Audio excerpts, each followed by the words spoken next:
സാനിയോ, ഇന്ന് രാവിലെ 10:10 ശേഷം നമ്മൾ ബ്രേക്കിംഗ് ആസ് വാർത്ത നൽകിക്കൊണ്ടിരിക്കുന്ന ഘട്ടത്തിലാണല്ലോ ഈ 2 തവണ ഉഗ്രസ്ഫോടനം ഭൂമിയിൽ നിന്നുണ്ടായതും ആ ശബ്ദത്തിന് പിന്നാലെ പ്രകമ്പനം. അതാദ്യം നമ്മൾ വിചാരിച്ചത് ഈ അമ്പലവയൽ പ്രദേശത്ത് മാത്രമാണെന്നാണ്. പക്ഷേ പിന്നീട് സാനിയോ നിൽക്കുന്ന ചൂരൽ മലയിലും അതിൻ്റെ അനുരണനമുണ്ടായി. അവിടെയും ഒരു ശബ്ദം കേട്ടു. ആ ശബ്ദം കേൾക്കുന്ന ദൃശ്യങ്ങളടക്കം ഇപ്പോൾ പ്രേക്ഷകർ കണ്ടു കഴിഞ്ഞിരിക്കുകയാണ്. എന്തായിരുന്നു സാനിയോ ഒരു അനുഭവം?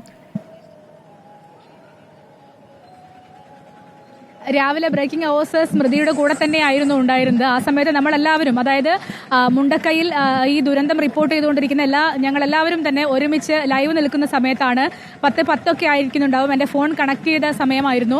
ആ സമയത്ത് ക്യാമറമാനോട് സംസാരിച്ചുകൊണ്ടിരിക്കുകയാണ്. അപ്പോഴാണ് പെട്ടെന്നൊരു ഇടിയുടെ ശബ്ദം കേട്ടത്. അതായത് നല്ല തെളിഞ്ഞ കാലാവസ്ഥ, നല്ല വെയിലുള്ള കാലാവസ്ഥയായിരുന്നു. ആ സമയത്ത് എന്താണ് ഒരു ഇടി മുഴക്കം ഉണ്ടാകാൻ എന്താണ് ഒരു കാരണമെന്ന് യാതൊരു തരത്തിലും അറിയില്ലായിരുന്നു. പക്ഷെ നമുക്ക് അവിടെ നിൽക്കുമ്പോൾ പേടിയാണ്.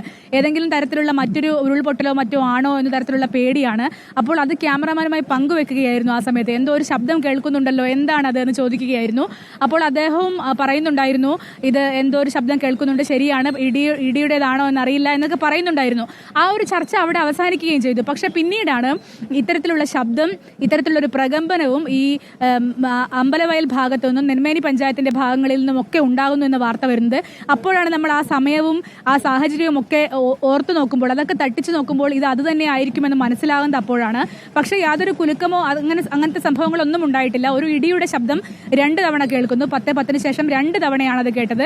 നല്ല ഇടിമുഴക്കമാണെന്ന് തന്നെയാണ് വിചാരിച്ചത്. പക്ഷേ അതല്ല എന്നാണ് ഇപ്പോൾ നമുക്ക് മനസ്സിലാക്കുന്നത്. ആളുകളടക്കം അത് പലയിടങ്ങളിലും, ഈ നോർത്ത് കേരളത്തിന്റെ പല ഭാഗങ്ങളിലും അത് അനുഭവപ്പെടുന്നൊരു സാഹചര്യം കൂടി ഉണ്ടായിരുന്നു എന്നാണ് മനസ്സിലാക്കുന്നത്.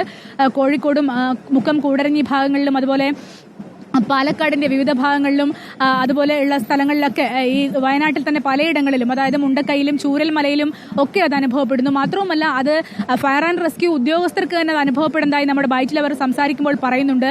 അത്തരമൊരു ഭീതി പരത്തുന്ന ഒരു കാര്യമാണ് ഉണ്ടായിരുന്നതെന്ന് പിന്നീടാണ് നമുക്ക് മനസ്സിലാവുന്നത്.